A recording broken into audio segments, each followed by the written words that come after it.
Assalamualaikum warahmatullahi wabarakatuh. Kita jumpa lagi dengan Pak Chu. Jadi Pak Chu pada kali ini untuk membawa tuan-tuan dan adik-adik semua kepada satu keajaiban yang ada di atas muka bumi ini yang berkaitan dengan geologi.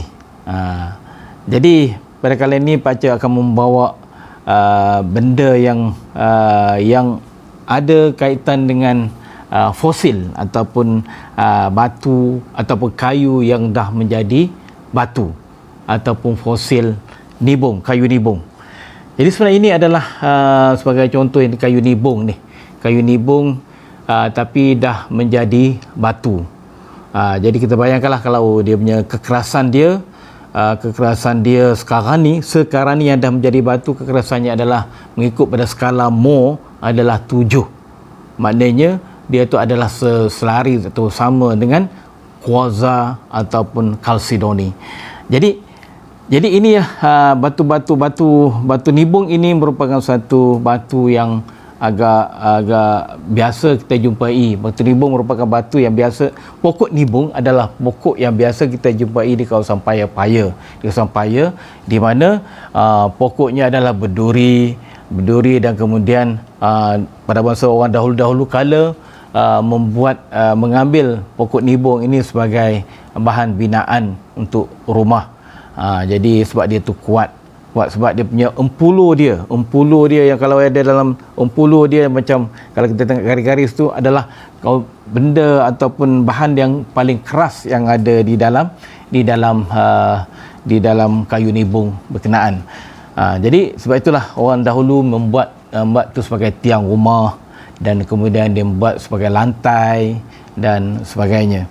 Dan juga kayu nibung ini pada masa dahulu adalah sangat popular digunakan sebagai tempat letak di sungai dan kemudian untuk kita sebagai pengkalan bot dan sebagainya, dan untuk ikat bot sampan. Sebab dia tu adalah sifatnya adalah keras walaupun pada empulunya dia tu adalah lembut. Ini adalah nibung. Jadi kalau rasanya tuan-tuan dan puan-puan semua, adik-adik semua faham, tahu apa itu pokok nibung. Tetapi sekarang ni pokok nibung yang ada pokok nibung itu dah mati, dan kemudian apabila mati dia tumbang masuk di dalam paya dan kemudian ditindih oleh pasir, lumpur dan sebagainya. Tetapi apabila dah ditindihnya agak tebal, mungkin kalau kita bayangkanlah tindihnya adalah lebih kurang dalam 1 kilometer ke, dia punya bahan yang menindih dia, maka dia pun dah mengalami satu tekanan yang kuat. Bila tekanan yang kuat itu dan juga berlakunya proses perubahan ataupun proses penggantian daripada karbon yang ada di dalam, yang asalnya di dalam pokok nibung itu karbon, sifatnya bendanya adalah karbon tetapi diganti dengan silika. Jadi proses itu kita panggil sebagai penselikaan ataupun proses menggantikan karbon tu dengan silika. Sebab itulah dia keras.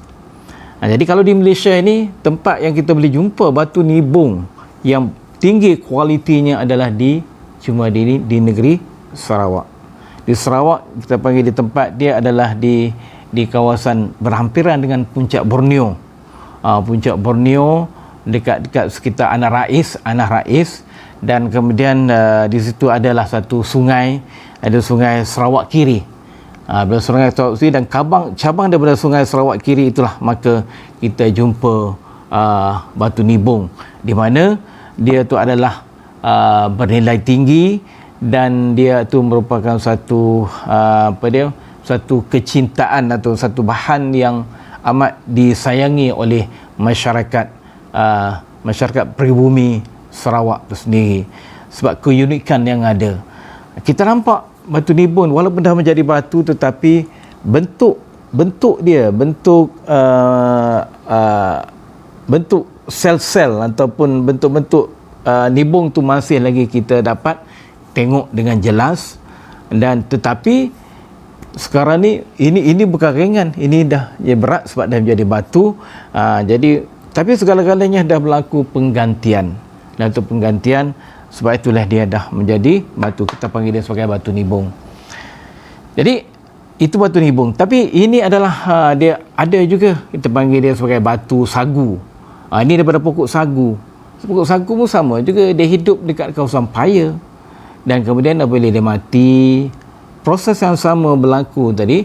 Dia mati dan kemudian ditindih secara lama kelamaan, ditindih oleh sedimen, dan sampailah tebal, dan kemudian dia akan menjadi berlakulah perubahan sifat dia, dan berlaku penggantian daripada karbon menjadi silika. Jadi di sini kalau sekiranya betul sagu kita tahu bahawa benda itu adalah benda yang betul-betul lembut. Bahan yang lembut sagu ini, batang yang lembut. Kita boleh ambil sagu tu sebagai untuk inilah, untuk buat kuih dan sebagainya, untuk sebagai sumber makanan kepada itik-itik, pada binatang-binatang dan sebagainya. Tapi apabila berlakunya penggantian daripada empulo yang lembut tadi, dia akan menghasilkan batu yang keras, memang betul-betul keras. Dia terbalik, yang mana lembut dia akan jadi keras, yang mana asalnya keras dia akan jadi sedikit lembut. Keras juga tapi sedikit lembut. Itulah proses-proses semula jadi yang berlaku dalam geologi. Tetapi segala-galanya berlaku bukan sehari dua, tetapi mengambil masa yang lama. Jadi sebagai contoh, inilah batu nibung ni, usia dia adalah lebih kurang dalam 35 juta tahun dahulu. 35 juta tahun kita kata memang, bukannya 35,000, bukannya 3,500, 35 juta tahun dahulu. Jadi dia tu adalah mengambil masa geologi yang panjang bagi pembentukan batu nibung ini. Jadi di samping itu, batu nibung ini banyak juga dijumpai di Indonesia. Di Indonesia memang banyak juga dijumpai batu nibung, tetapi di Indonesia kebanyakannya adalah sebab di kawasan-kawasan yang berhampiran dengan kawasan gunung berapi, di mana debu-debu gunung berapi yang tinggi dengan kandungan silikanya akan menindih batu pokok nibung dan pokok-pokok lain, dan kemudian berlaku penggantian silika dan pensilikaan, tapi dalam jangka masa yang lama juga, dalam masa jutaan tahun juga untuk membentuk batu atau fosil kayu nibung. Tapi kalau kita nak tengok dia punya jenis-jenis varieti dia, ataupun berbagai-bagai bentuk sifat dia, itu kena pergi ke Indonesia lah. Indonesia merupakan syurga di tempat di mana adanya banyak terdapat batu nibung di sana dalam pelbagai bentuk dan dalam bentuk dan keadaan. Jadi cuma kita di Malaysia ni kita ada sedikit saja di Sarawak, tetapi sekarang ni dah agak susah, memang betul-betul susah untuk kita mendapatkan batu nibung di sana, sebab dia menjadi satu rebutan kepada semua. Sebab dia kata keunikan yang ada. Jadi kalau benda tu unik, mestilah ada guna dia. Jadi banyak masyarakat mempercayai bahawa batu nibung itu adalah berguna untuk perubatan, dan juga dia itu adalah baik juga untuk ritual, dan juga digunakan juga sebagai batu-batu permata, ataupun atau dicanai dan dibuat sebagai batu hiasan. Dan juga dipercayai bahawa batu nibung ini juga akan dapat memberikan sumber kekuatan kepada pemakainya. Itu adalah merupakan, Pak Chu pun tak tahu sama ada benda tu adalah benar atau mitos. Pak Chu pun belum pasti. Dan juga dia tu adalah amat berguna juga untuk kalau sekiranya kena gigitan benda-benda berbisa ataupun serangga berbisa, dia tu adalah batu nibung amat berguna untuk menjeduk kembali dia punya bisa-bisa yang kena sengat tadi.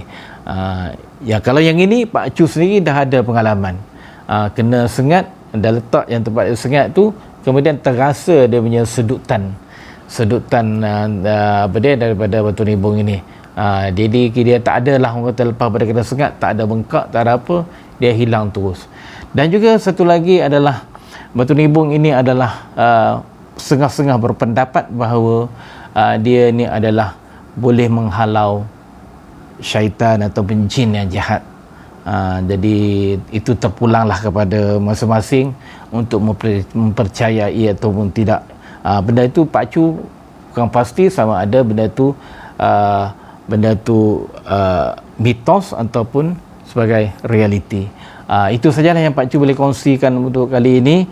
Kalau sekiranya siapa-siapa berminat lah untuk nak tengok dia punya batu nibung ni, boleh datang rumah Pak Cu. Pak Cu ada je lah koleksi batu-batu nibung ni. Jadi bolehlah kongsi ilmu secara lebih terperinci lagi. Itu saja daripada Pak Cu pada kali ini. Mudah-mudahan perkongsian singkat ini akan memberi satu manfaat kepada kita semua agar kita dapat tahu akan objek ataupun bahan-bahan geologi yang amat menarik untuk kita tatapi bersama. Jangan lupa like, subscribe dan share video ini untuk manfaat kita semua demi memasyarakatkan geologi negara. Bye bye. Assalamualaikum.